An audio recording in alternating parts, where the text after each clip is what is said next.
Street, USA.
Fell out of my upper perch. Glad to see you all aboard. We better start the show rolling. Wait.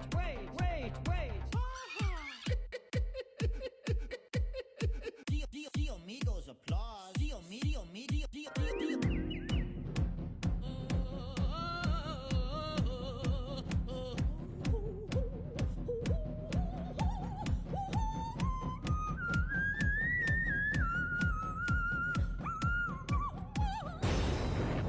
someone has left the shower running.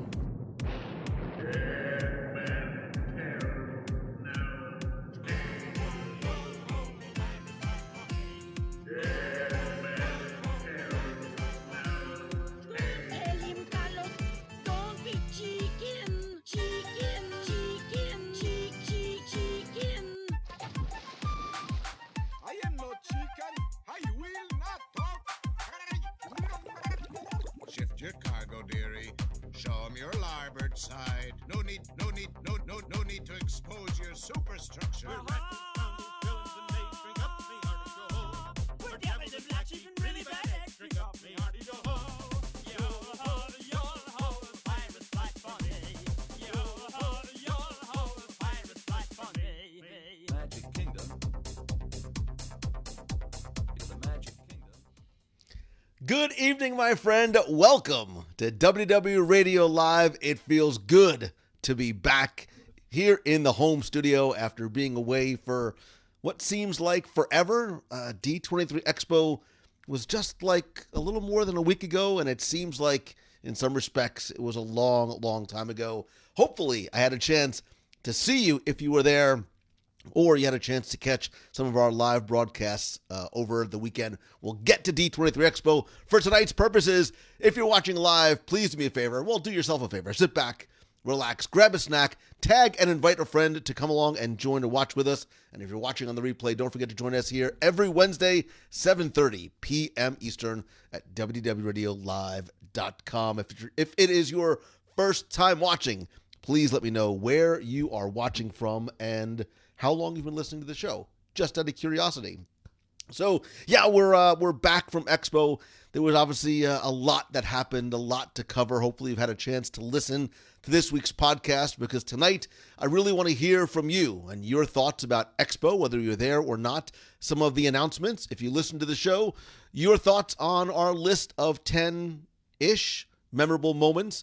Do you agree with the list? Was there something that we missed? Was there something that maybe you didn't like from Expo? And if you also listened, I'd be very curious to hear your thoughts on the second part of the show this week. We're also going to talk about Andor, which the first 3 episodes have dropped. We'll talk a little bit about Andor, very spoiler-free. I'll give you my thoughts, and certainly want to hear yours as well. I need to put these on because I cannot see the chat from here. So I see there are some people who are new and who are watching live. By the way, once again, huge thanks to DJ Technoid Ricky Reed. Wherever you are, brother, thank you very much for that mix to open up the show. Dawn is watching from Chuckery, Ohio. I thought it said Chicory. I got excited for a second. And she's watching from Chuckery, Ohio. Marty is watching from Montana. Been lurking and listening for a long, long time. And Dave Jules, good to see you again, brother. Great to finally be here on a Wednesday night. I was at the Expo. Feel like I missed so much. That really seems to be the overriding and overarching opinion, even from those of us who were there. Let's get right into our talk about Expo this week and the show. I would love to hear again your thoughts. I keep describing it as wonderfully overwhelming because that's still how I feel. It is literally, we came back and had to sort of decompress and almost debrief for a few days just to try and figure out, taking everything that we saw and everything we heard, and then all the things that we didn't, and all the things that came out of not just the big rooms, but the small rooms. I actually, it's funny because sometimes we so focus on the Marvel and Lucasfilm and Disney Studios announcements. Certainly, parks experiences and products is always the one that we look for and circle first on our list. But I really dig the smaller panels. Again, it's a relative smaller, but instead of 7,000 people in a room, maybe a few hundred or 1,000 people in a room, I like the smaller setting and the intimate. Even as a speaker, I actually prefer that as well. I know it looks really cool to take pictures of yourself on stage talking to a few thousand people, but 9 times out of 10, I will always prefer a smaller, more intimate setting where not only as a speaker, you get to, I think, connect to the audience better, but as an attendee, there's sometimes a little bit more of a different vibe in the room. I'm thinking specifically of like the 60th anniversary of Spider-Man panels with C.B. Cebulski, who's the editor of Marvel. There was something like, you sort of felt like all the cool and comic book nerd is an oxymoron, but all of sort of the cool, like, spiting, nerds were in there, and it was more of an intimate conversation, and that's one of the things that I really, really like about it. Robert's watching from Big Canoe, Georgia, and I did see you in several places. Hopefully you saw me in several places at Expo, not saw me in several places online, because that could be weird. Jim Orhosky is watching from Nashville tonight. Tina is at the airport in Scranton, Pennsylvania. Joseph is from Rockford, Illinois. And I'm seeing already some of your comments about some of the things that you wanted to see while you're there. That's what I want to talk about tonight. I want to hear your thoughts, again, about the Expo, our coverage of it, what you liked, what you didn't like, what you expected, maybe what you didn't get. I know for a lot of people, they focus, and I think we talked about this on the show, they focus on, well, we didn't get this, we didn't get that. I think we as Disney fans, we set sometimes unreasonably high expectations, right? We aren't necessarily promised anything. We're not even maybe hinted at anything, but we in our minds think now is the time, now is the best time. You need to announce A, B, C, D, and E. And if we don't get all of those, we're sometimes disappointed. I'm going to choose the good kind of guy. I focus on what we did get and maybe what I think are hints of what's to coming. All right. So I saw somebody mention, let me quickly go over to the chat. I saw somebody mention the Imagination Pavilion, or lack thereof of mention, other than the Figment meet and greet, and that Figment meet and greet is not our balloon Figment meet and greet, it's an actual Figment meet and greet. I really believe that's something that they're saving for Destination D next year. I just I felt this in 2019 that it was going to be saved for Destination D in Walt Disney World before the world shut down. I think they want to give Walt Disney World fans and locals Walt Disney World news in Walt Disney World, right? This was very Disneyland centric, even overseas centric. There was some hint of things that are coming long term. So Elizabeth really wants us to talk more about the new ship.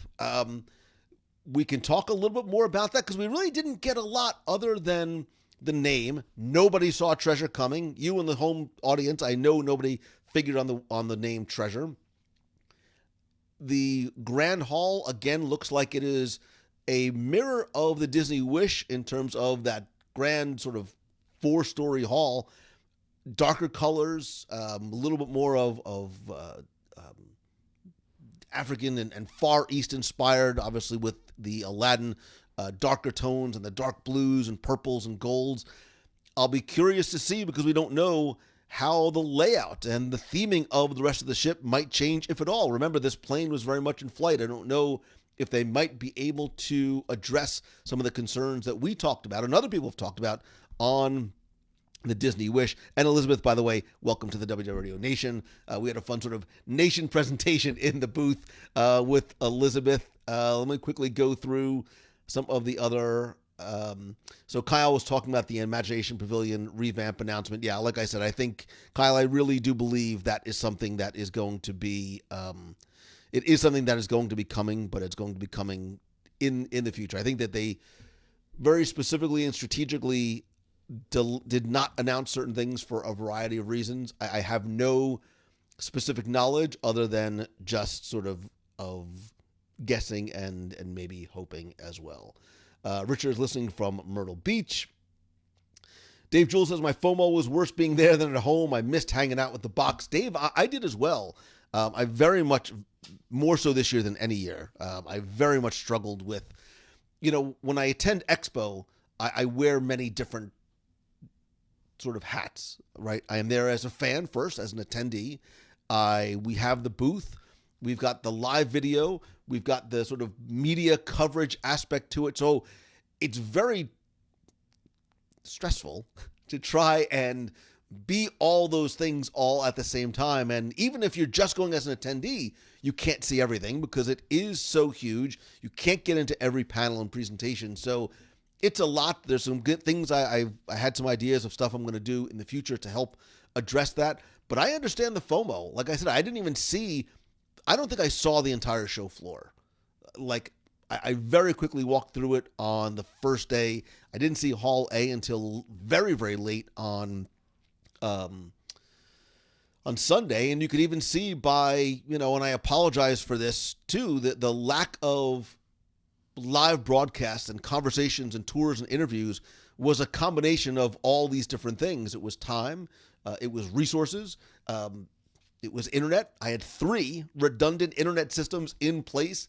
When you have 80,000 people who are all trying to share and download and upload and all stream at the same time, that causes problems. So all that being said, I still think this was my favorite Expo, other than maybe the first because it was so new, but my favorite Expo in terms of what I saw, what I did, the people, and even announcements. I don't know who you are, Facebook user, but you say, I love the smaller conferences too. That's why I love Momentum. Thank you, and I appreciate the not-so-shameless plug for Momentum. We'll get to that too, because if you're thinking about going, I want to help you get there. We have now, I think, 4 or 3 seats left. I want you to be one of those people at Momentum, and I will do what I can to help you get there. Corey Bassett, the keeper of the box, by the way. Huge thanks to Corey Bassett. He is like my man in the chair. He is the guy who did everything in terms of live broadcast and the booth and Displate and all that kind of stuff. Was surprised the announcement was short-scoped. It's interesting, Corey, because I think they're still catching up on stuff from the last really 3 years. And, as the more I thought about it, especially when it comes to World, I think Disney is doing something really interesting. I think by talking about some of these blue sky ideas, some that are closer to realization than others, Villains, I'm looking at you, it's a great way for Disney, who listens very carefully, and if you don't believe me, you say your goodbyes to Harmonious now. Disney listens very carefully, sort of keeping their finger on the pulse of the response. Villains, Moana, Encanto coming to Magic Kingdom. I think that my guess, my prediction, maybe my hope and wish is for that space, that island, which there, if you look on Google Maps, there's that island behind Big Thunder Mountain. I think that will eventually become Villains Island. Like, I think you can make an entire sort of Villains land. I talked about this in the show, but I'm really excited for it.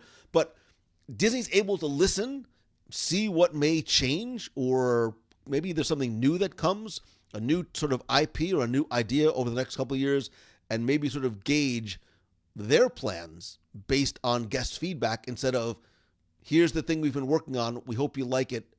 Oh, you don't like Harmonious, we're going to take it away. And I applaud Disney again for not just saying, hey, we invested this money, this is what it is. We are going to listen to people and change and react and respond to guests as well. Derek can't wait till he can hug Figment again.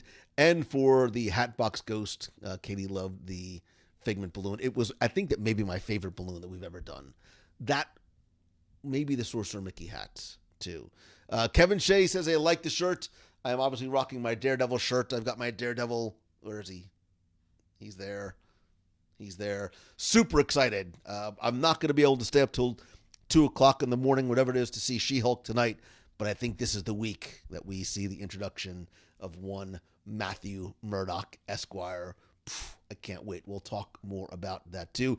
Andrew Prince, always good seeing you and your mom at Expo as well. Darren said, I really like the Dreams and the Archives exhibit. Again, I wish I could have taken you live into both of those.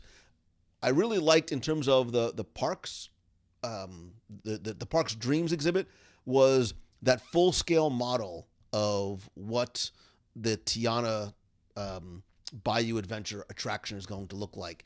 I know that the nostalgia and the sentimentality, we sort of lament the loss of things like Splash Mountain, but I love that movie. I love the music, and I love the way that model looks, and especially at night, it takes on a whole different life, and almost, I mean, just from the model itself and the scale model itself, almost a very different, look and feel to it. I think that's going to be a super, super cool addition to both parks. Let me see, going through. Kyle says we need Dreamfinder back. Kyle, I still believe at some point in the future you will see an iteration of Dreamfinder, possibly one more geared towards the comics, the later comics from a few years ago, than that original Dreamfinder. But I would not be surprised to see it. Julie says, in the past, is Destination D alternate years? It has been in the past. I believe it will be. I expect it to be the fall of 2023 in Walt Disney World. No announcement has been made as yet, which I hope they do, because Becky's not here. I could say it doesn't matter. Excuse me. I have some announcements that I want to make, some plans that we've been talking about that, yeah. Katie, I would love to see Luca in Walt Disney World. I talked about my love of Luca many, many times when the film first hit on Disney Plus. I love the story. I love the setting. I think you're right. I think some sort of addition of Luca to Walt Disney World would be great. Nice to see Walt's train on one of the lives from Anaheim. Jeremy wants to know, have we discussed the blue sky yet? Yeah, we talked about it a little bit. I'm catching up on comments, obviously. Was there any mention of Avatar 2 at D23? Yeah, so Amy, we actually saw at the studios panel, they ended with giving everyone 3D glasses and watching Avatar 2. Avatar 2 is fascinating to me because it is one of the most profitable movies of all time. It is a movie that I don't think a lot of people necessarily have an emotional connection to. I talk all the time, like, I can't tell you the names of any of the characters. Like, there's the guy in the big suit, and there's Ripley from Aliens and Giovanni Ribisi, and I don't know what his name is. Like, that's all I know, and I'm saying this half jokingly, but that being said, when the lights dimmed and we put those glasses on, I don't even think we talked about this in the show.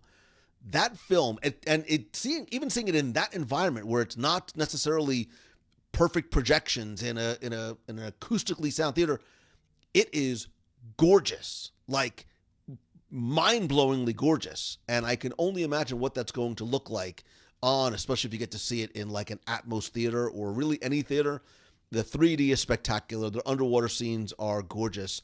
And to that end, I would not be surprised if we don't see an expansion to Pandora or whatever it's going to be called in Disney's Animal Kingdom to add some of those water elements. It's Jeff C. Jeff C is Facebook user. Jeff, good to see you, brother. I don't know why we can't see each other's comments. It's just weird. Addition section of Art of Animation Resort. Amy, I haven't heard anything about an adding of an additional section, although I think we talked about on the show a couple of weeks ago my predictions. I would not be surprised if we don't see the announcement of another Walt Disney World Resort coming in the next 18 to 24 months. It might not even necessarily have to happen during an event. It might just be an announcement. We don't know the status of the expansion of some of the resorts, like over Wilderness, but I think there might be another resort being announced. A lot of people. So Kira says, I was really excited about the parks announcement. I wish it could have been seeing the Muppets singing and Rogers the Musical. Both of them would have been emotional moments. Rogers the Musical, it's why I mentioned it first on the show this week. It stole the show. Pardon the pun. Put it in the Hyperion Theater. Like, you've got it done. You've got it rehearsed. You've got the cast. You've got the space. It's right next to Avengers Campus. Do a little bit of retheming outside and put Rogers the Musical there. It was really, really good. And I think that was just such a wonderful little love letter and thank you to fans. I hope that they bring something along the lines of Illuminations 100, as mentioned. Kyle, it's an interesting thought, right? Because Disney has this interesting conundrum of looking forward and introducing what's new while still keeping one foot in the past.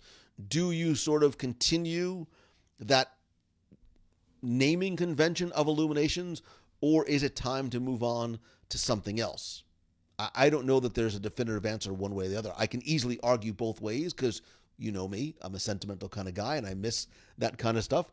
Kim says, I'd love to see something with the SEA at Walt Disney World, maybe behind Big Thunder Mountain. Kim, I think there's a very intentional reason why they did a full panel about that, not just for the book series, but because we are going to see an extension and expansion of the SEA, both in attractions, in characters, and possibly elsewhere in the parks, not only just on both domestic coasts, but internationally as well. What was my favorite thing to eat at D23? Clearly not necessarily anything in the convention center, although the food trucks were really good. I don't usually eat a lot during Expo because I'm sort of running all over the place. I will say the first thing I ate when me and my son Nicholas and Becky went to Disneyland, went right to Avengers Campus and had shawarma. And the very last night we did Oogie Boogie Bash, and it was like 10:57, and Nicholas and I are like, wait a minute, we could still get shawarma. And by 10:58, we had like very fast-paced walked our way over to the shawarma cart and brought shawarma back to our room. It was wonderful. It was a glorious food and culinary adventure. Let's see. Balloon Figments, Heather says, I love the Walt statue. Yeah, it was gorgeous. And being able to see it as opposed to just a mock-up of it and touch it and get close to it and take pictures of it, I really like the idea of doing that instead of putting it in a place that is inaccessible, like the partner statue. I love the way that they did that in Disney California Adventure, where you can put your arm around Walt and take that picture. And it makes it more special. It makes it more meaningful because we feel the need, like we're a tactile people, right? We need to sort of feel and touch things. And I think that even though it is a bronze statue of Walt, there's something about being able to sort of lay your hand on it when you see it. So the Walt statue made me tear up. I can't wait to see it in person. When does Avatar 2 come out? Somebody correct me. I don't know the exact date. Is it December something? December 2nd? December 3rd? Somewhere around there? Elizabeth says, my favorite part of Expo, you're so kind, was when Lou and Darren, this was all Darren's idea, by the way, secretly surprised me with Nation membership. That was a lot of fun. Darren and I had a lot of fun putting it together, but that was all him. So thank you for that. Steve Contafio from MEI Mouse Fan Travel, one of the amazing team members that was in the booth helping out all weekend long. We still have to, yeah. Oh, that's true. We had In and Out on Breakdown Day on Sunday. So wait, no, it didn't. It wasn't Sunday when I went to Oogie Boogie on Tuesday. Sorry, I went to Oogie Boogie. It was my last night there. It was Oogie Boogie Bash. Yeah, but we were breaking down and had to sort of wait for some stuff in the on the show floor, and somebody went out and bought 25 In-N-Out burgers. Spectacular. Although I won't get into the debate of what is better in terms of BurgerFi, In-N-Out Burger, Five Guys. It's another discussion for another day. So will the Harmonious tacos stay, or will they go when Harmonious ends? I think that's a really interesting question. And the only answer I have for you is that time is going to tell. I really don't think that we know yet. There may be a way to salvage them, but I also understand guests' complaints and concerns about the obstruction of the view, that they look like octopus tentacles, they look like tacos and Stargates. So I don't know what the plan is. Emily, I regret to inform you that because I chose a chimichanga when I went to Cozy Cone, I never was able to get back, and I never had my chili con carne. I literally might need to go, again, especially if Daredevil comes to Disney California Adventure after he shows up this week. The first place I go after I see Daredevil is to get my chili con carne. Marla Chan, I am so happy I got a chance to see you, and I'm so sad that I got pulled away and I got distracted and we didn't get a chance to chat more. I owe you like hugs and gifts and thanks. And I saw Lou and I saw Donnie. My expo day was complete. I think Donnie was a much more important get. So Avatar 2 comes out December 16th, 2022. Avatar 3 is 2024. Thank you very much, Amy. Whataburger here in Texas, says Jeff C. Let me see. Let me catch up. If they could move the... Oh, very well done, Kendall Foreman. What if they move the tacos to Crescent Lake and they finally make the Andrew Lloyd Webber show? Yeah, we talked about... I don't know if it was you and I, Kendall, that talked about that show, or maybe it was Jim Corcus and I. That very interesting, very strange Andrew Lloyd Webber show that was originally planned for Crescent Lake in front of the Boardwalk and Yacht and Beach Club. I don't know that we'll ever get that, but it would be very interesting to see. I'm really curious. I want to move on and talk a little bit about Andor. I'm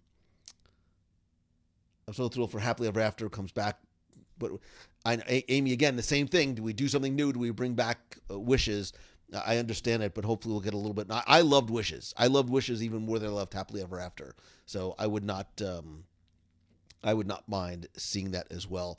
I would really like to know, and you are my friends, and I'm very, very curious. If you heard the show, I really will. I will admit to you that I struggled like a lot with the addendum that I put on the show and the story that I shared about the experience that I had as not as part of Expo, but during Expo, knowing that, there could be some potential interesting comments that could come my way. But because you're my friend, I want to know if the answer is no, that's cool.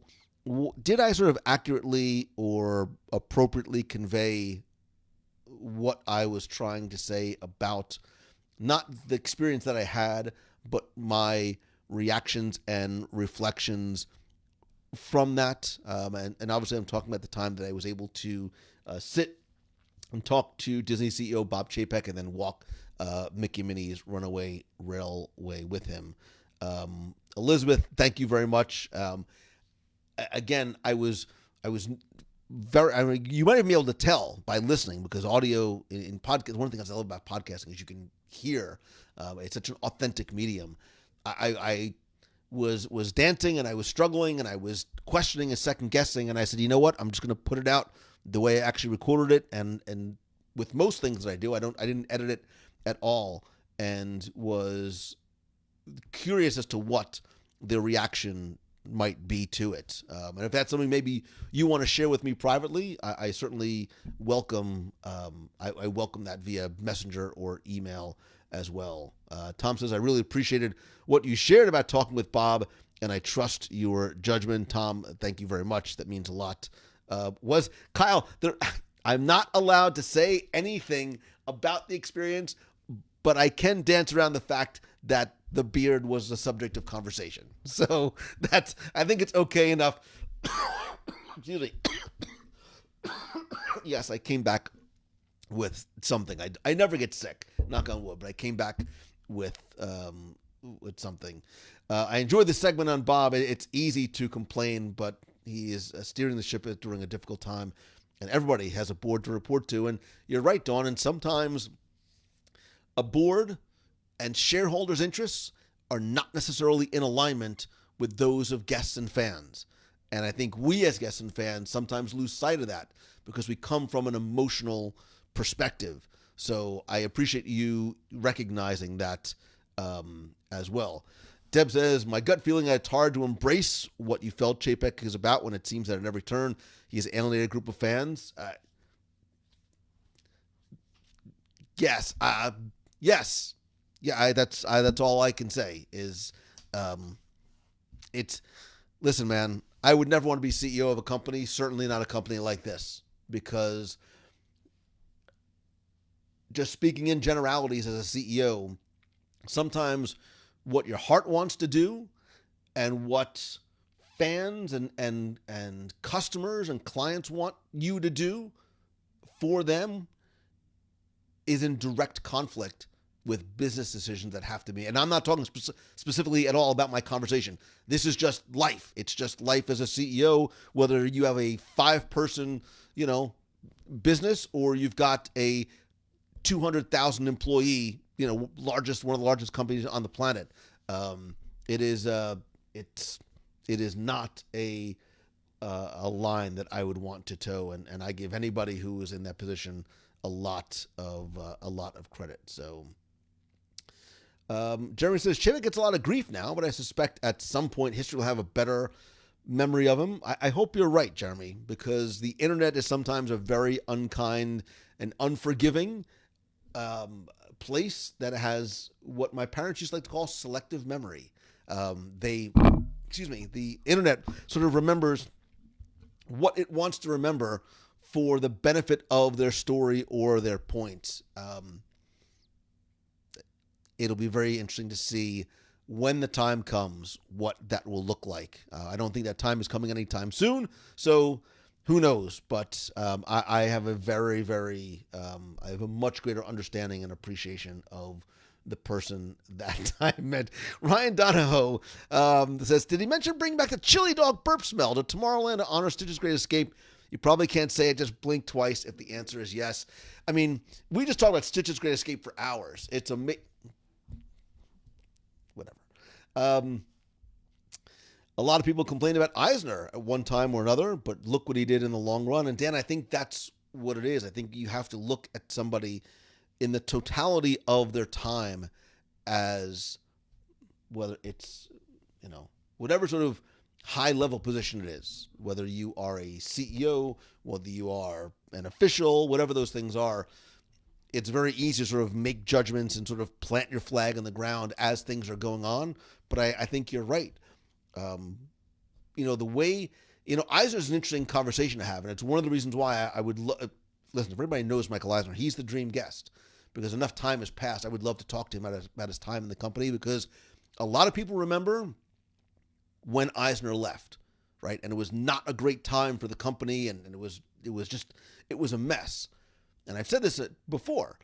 People forget what he did for literally saving this company, saving the parks. The additions and the expansion, especially here in Walt Disney World, are thanks to Michael Eisner, and yes, Frank Wells too, right? They had that Walt and Roy sort of, yin and yang type relationship that worked really well, but people remember how bad it was when it left, and it's unfair, right? And I've used this word a number of times. I think sometimes these CEOs, yes, them included, are treated unfairly. And, I had another friend who used to say, a fair is a thing you take kids to. Like, life isn't fair, and I get it. But I think sometimes we don't remember or see or put ourselves in other people's positions to understand how and why things are done and decisions are made. But that being said, I hope you enjoyed and understood my conversation.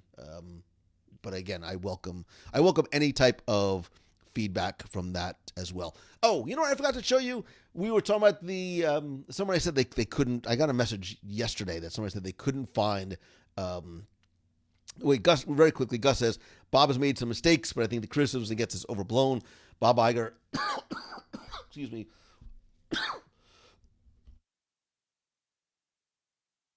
Bob Iger was beloved, and he made some bad decisions as well. That's always going to be the case, Gus, with anyone. So, and you're right, Kristen. Chapek has a very huge act to follow. It is very, very difficult to, it's understand that it's not a direct comparison, but it's like the guy who had to follow Walt Disney as the CEO of the company, following somebody who did the type of work and the growth and whatever and the creativity that Bob Iger brought to the company is very, very difficult, not to mention like the day you get the keys to the car, the pandemic hits. So let's not forget that as well. But somebody mentioned the Figment balloon earlier. I got a message from somebody said they weren't able to find it on my Instagram stories. I have to just quickly say, and I'm not sure, this was at the end of the expo. Everybody had left. We were in the process of breaking down, and Corey, keeper of the box, man in the chair, says, Lou, I have one request, man. I want to find a way to get into that balloon. And we took sort of this central balloon out, and this was Corey doing his thing as he wandered, waddled, and danced his way up and down the aisles. It was one of the, we were so punch drunk and exhausted by that point anyway. It was just, maybe you had to be there, but it was one of the funniest things that happened during Expo. So again, huge thanks to John Reed from Epic Balloons. He is at Epic Balloons everywhere. If you can follow him and see some of the other stuff that he has done as well. All right, very quickly, and this will be completely spoiler free, I promise you. We've always been sort of talking about our Disney Plus picks of the week and some of the things that are coming up, and I know just because time and me being out and traveling so much, I haven't been able to do it. But Andor just dropped. The first 3 episodes of Andor, I had a chance to screen it before it came out, actually up to episode 4, but I will not talk about or spoil anything in that regard. Andor was one of these, when it was announced and we saw some of the footage at Star Wars Celebration, the room lost their collective minds. And if you're not necessarily familiar with who or what Andor is or where it fits into the Star Wars universe, Andor is the multi-part series on Disney Plus, which is going to be the prequel. It is the prequel to Rogue One, which was a prequel to Star Wars Episode 4, the first one, A New Hope.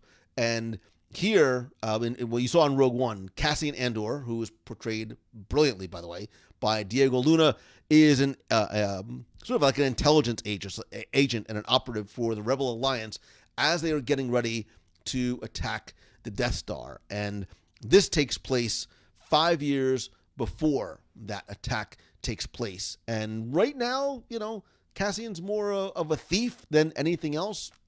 Obviously, that role is going to change.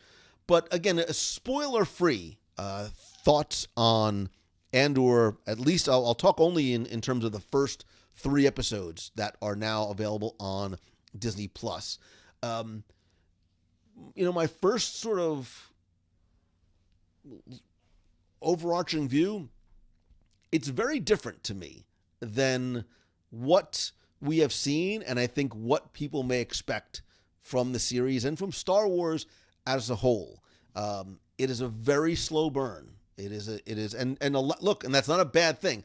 A lot of great shows sort of take a little while to ramp up. Other shows, like you're dropped into the action day one. This is different because it is a very character-centric show. This is a show that is.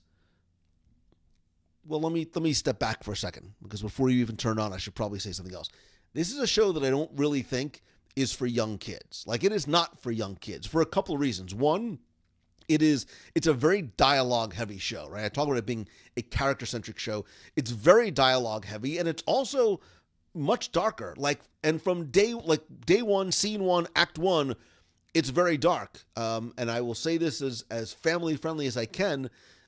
It takes place in a house of ill repute, and there are two losses of life very quickly that occur right from the outset. But after that happens, it is not a show that is focused on action. Like I said, it is darker. It is much slower paced. It is a drama more than it is an action series.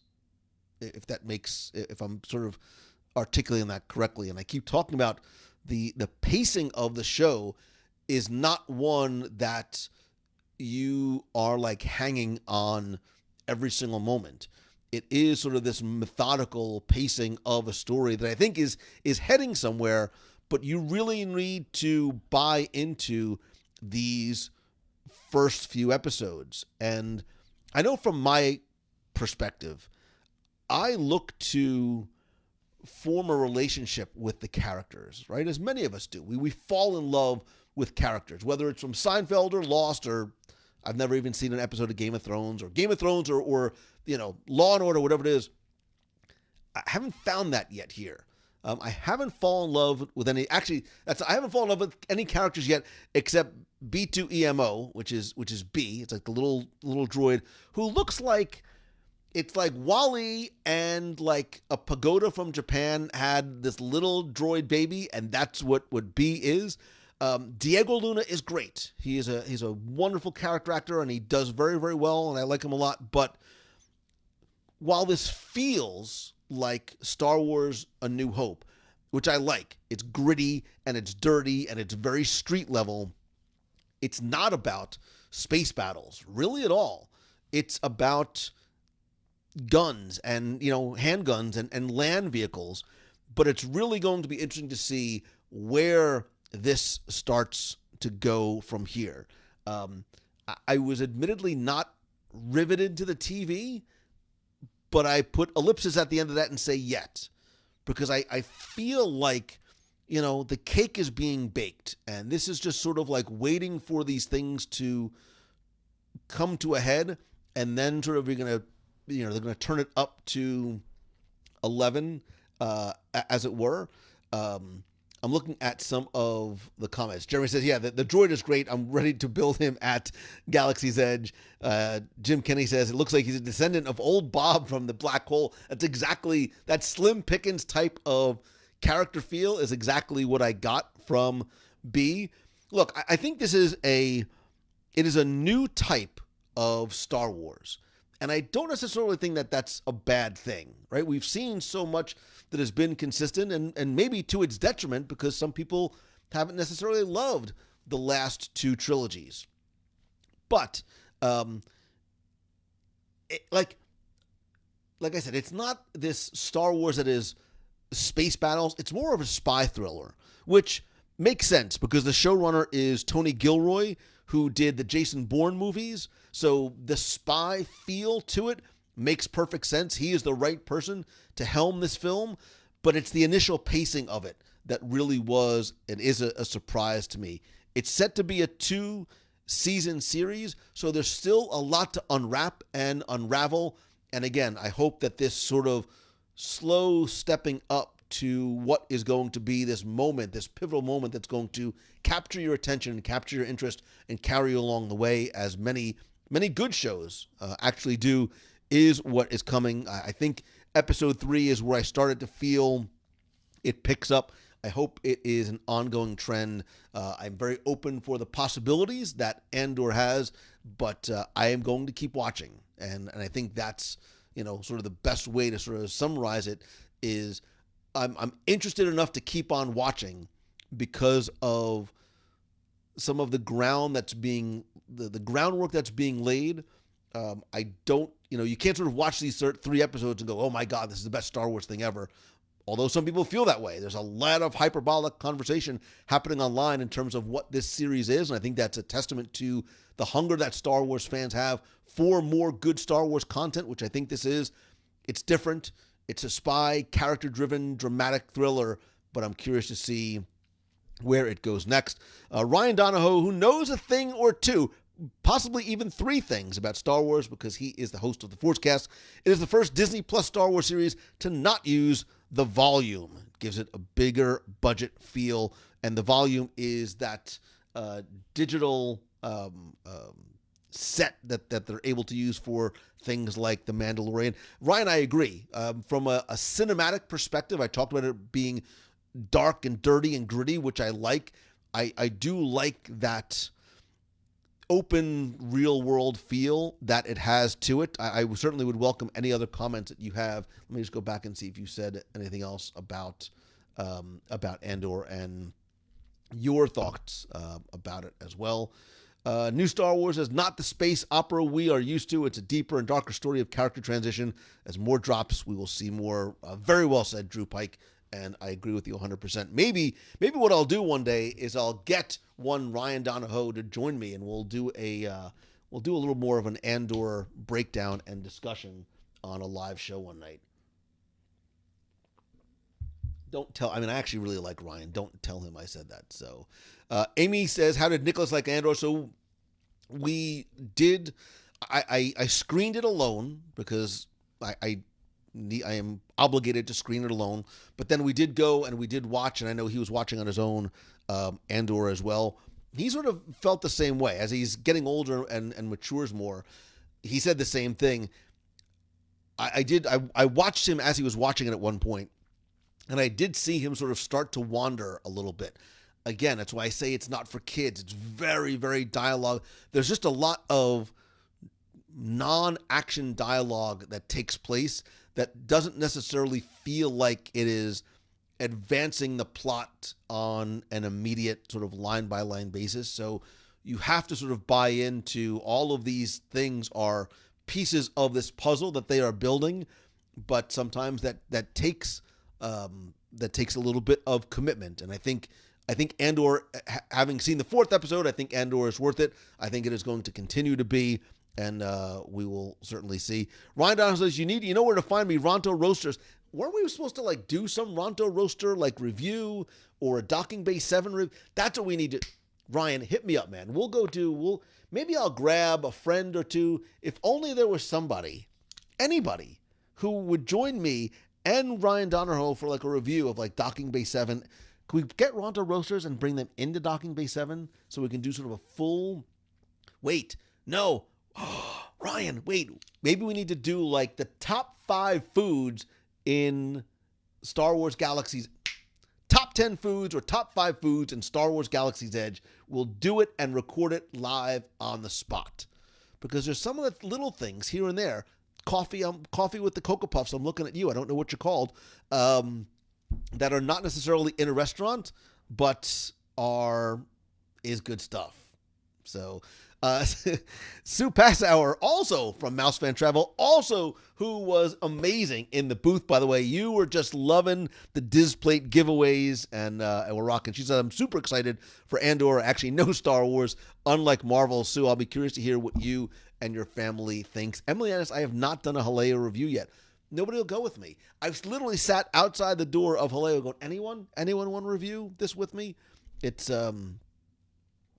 it's on the list. There's many places I need to review. So Ryan goes on to say the show won't have a lot of Easter eggs, fan service, etc. Tony Gilroy stated many times in interviews he's not a Star Wars fan. You know that's hard to read out loud, right? So when you have somebody who's helming a new franchise say that he is not a Star Wars fan, that's a big matzo ball right there. He's all in on character study and themes of growing a rebellion in a time of an oppressive empire. I get it. But you know as a Star Wars fan that we as Star Wars fans like to know that the person who is the creative force behind a project is also a Star Wars fan. So it'll be interesting to see, knowing that now, it'll be interesting to see how that potentially plays out. And I'll be really curious to hear, Ryan, your thoughts on this as well. So meat of the month. So Drew says meat of the month, Ronto Roasters and Docking Bay 7. The problem, I like that idea. The problem is, and it's a wonderful problem to have, is that sometimes we get a few people that come to the meats of the month, and I can't say I need a table for 75 at Docking Bay 7. So, and I haven't eaten all day today because I have just been a little under the weather. So my appetite is starting to come back as I think about the deliciousness that is a Ronto roaster. So anyway, those are my thoughts on Andor, and my thoughts on Bob Chapek, and my thoughts on Disney's D23 Expo. I also want to talk more about She-Hulk, but I'm going to wait because we know what's coming this week, and I am incredibly excited to. I might have to stay. I might have to take a nap tonight and get up to watch it because I just have been dying to see Daredevil. We got a sneak peek of Daredevil in She-Hulk at Disney's D23 Expo. Quick thoughts on She-Hulk. Love it, don't love it. On a scale of 1 to 5, 1 is meh, 5 is oh my god, this is awesome. Where are you on the She-Hulk train? Galaxy's Edge isn't big enough for a meetup. Yeah, you're right. That's the tough thing about Galaxy's Edge. Deb says, thank you for the Displate leak. I bought one for my son for Christmas. Oh, well, I shouldn't have said that out loud. Sorry. Yeah, if you go to, wait a minute. If you go to, hold on, wait. Oh, I don't have it here. Do I? Yes, I do. If you go to www.radio.com/Displate, Displate, you can see I've curated some of my favorite designs in the collection, but there are millions there. And if you use code WDW at checkout, you'll save up to 29%. They're always adding new designs. I just saw one the other day. I want to sort of add some. They have a little bit more like fine art stuff in terms of fine art that is put on these beautiful metal plates. So I will definitely check it out. So just very quick, we're getting. Dave Jewell says, we're talking about She-Hulk. I love it. Tina Podrasky says, I like it. I give it a 4. Elizabeth says 3. Nick Madron says 5. She-Hulk is a 6.5, says Jeremy Chappelle. Debbie is way behind. Heather says, I'm enjoying it way much more than I expected. It's a lot of fun. It's different. It's a 7. I'm not sure if you think that it's on a scale of 1 to 10 or you just think it's much better than a 5. It doesn't matter. Drew Pike says it is a 5 out of 5. Wow, I'm really excited to see, and I'm happy to see the love for She-Hulk because this too is a little bit less serious. It's a little bit more funny, but I think as we start to ramp up in these next few episodes, there's going to be a little bit more gravitas in terms of the action that is happening on screen. I dig it. I've really been having a lot of fun with it. I watch it with my son, and again, this is just going to be like Daredevil. I can't wait. So Lori Tucker says She-Hulk snooze. So there you go. You get a little bit of, but that's the beauty, right? That's the beauty of Disney Plus, is that there is something for everybody. And if She-Hulk's not your thing, you can pop over to Andor. If Andor's not your thing, there's a ton of, classic movies, unique programming, Nat Geo, Marvel, Star Wars. Like, I'm going to put a poll up. If you could only have one streaming service, what would it be? I'll put it in the clubhouse. If you had to get rid of all your streaming services and only could rely on one streaming service for all of your digital content, you have no TV, you've got no anything, one streaming service digital content, which would it be? I'm going to do it as soon as I'm done here. Jeff C. says She-Hulk is good but too short. Like me, good but too short. Whatever. Sue Passauer loves the Goofy movie, DuckTales, She-Hulk is a 4. It seems like there's an and I'll put a poll about She-Hulk maybe too, but it seems like there's an overwhelmingly positive response to She-Hulk, which is great to see. So, all right, that is going to do it for this week.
Oh my gosh. Why does this happen every single time? Every single time it does that. I don't know why. My software, I know, I'm muted. That's fine. I'm going to go back and start all over again. Gosh. I didn't even look at the little indicator because I had the window down, covered by my notes. Let's try this one more time. I told you I was starting to fade. I'm starting to fade. Couple of quick things. Go to displate.com/WWRadio. www.com/displate. Good Lord. Sorry. Use code WRadio at checkout. Go to Part of My World book and check out Disney legend Jodie Benson's new book. Really is a nice read. I'll have more on that coming soon. And if you're interested in coming to Momentum, there are now only 3 seats left. And I created this code podcast100 if you are looking to come. As I started to say before I realized that I wasn't looking at the chat and that I was muted, I created Momentum to help you. And if you are somebody who has an idea, a brand, a business, a social channel, videos, podcast, product, concept, whatever it might be, and you're looking to take things to the next level, if you're looking to learn from and network with and really make real progress on your business, it's why I created this event. And if money is part of the reason why you might not be able to attend, but you really think there's something that's going to be able to help you, reach out to me via Facebook Messenger, Instagram direct message, or just email me, lou@wwradio.com. I will do what I can to try and help you get there, because it's the reason why I do this, because I've been in that position and I know what it feels like to be struggling and to feel like you're alone and know that you're maybe on the cusp of that next big step. And again, it's why this event was created in the first place. And if there's anything I could do to help you get there, please reach out and let me know. I really believe that this is going to be our best Momentum yet. We've tweaked the format a little bit to be able to share more content from more people in a lot of different ways. The speakers and topics this year are amazing. I posted them on my Facebook profile as well as in the clubhouse, and you can also go to LouMongello.com/momentum if you have any questions about that. We are getting ready for our cruise on the Disney Wish. Becky's not here. We might still have a little bit of availability. I'm not sure if the ship is entirely sold out, but we also have our cruise on Disney Fantasy coming up this April. And I believe we have one spot. Somebody unfortunately had to cancel. We have one spot left for our Adventures by Disney to Wyoming next summer. 7 days, 6 nights. Really, really looking forward to this. It is obviously a family-friendly, I'm taking my family with me. It is a family-friendly ABD, and I cannot wait to do it. And if you are a part of the nation, thank you, thank you, thank you. None of this happens without you. And if you want to find out how you can help the show for as little as $1 a month and get exclusive rewards every single month, please visit www.radionation.com. My apologies again for the, oh my goodness, man, you can tell I am tired because I'm not even hitting the buttons right. I don't remember what I was going to say. This is why I love live video, right? Because this is it. It's unscripted, it's unedited, and when the brain and things just start to, fade, this is what happens. But I love you. I appreciate you. If there's ever anything I can do for you, please let me know. If you like what you hear, if you like what you see, please do me a favor. Like, as soon as we're done, we're going to end in a couple seconds. Just share a link to this week's episode or your favorite episode or the clubhouse or the podcast in general, and invite your friends and your family and other people in your other communities to be part of the show and the community of which you are such an important part. You are the heartbeat of WDW Radio, and this does not happen without you. So for that, I thank you. I thank you for listening. I thank you for being here tonight and reminding me that I was, in fact, on mute. So with that, I hope that this is your best week ever. I will see you again next week, God willing. And if there's anything ever I can do for you, please let me know. So until next time, see ya. And I won't put this on mute again, so I stop muting myself.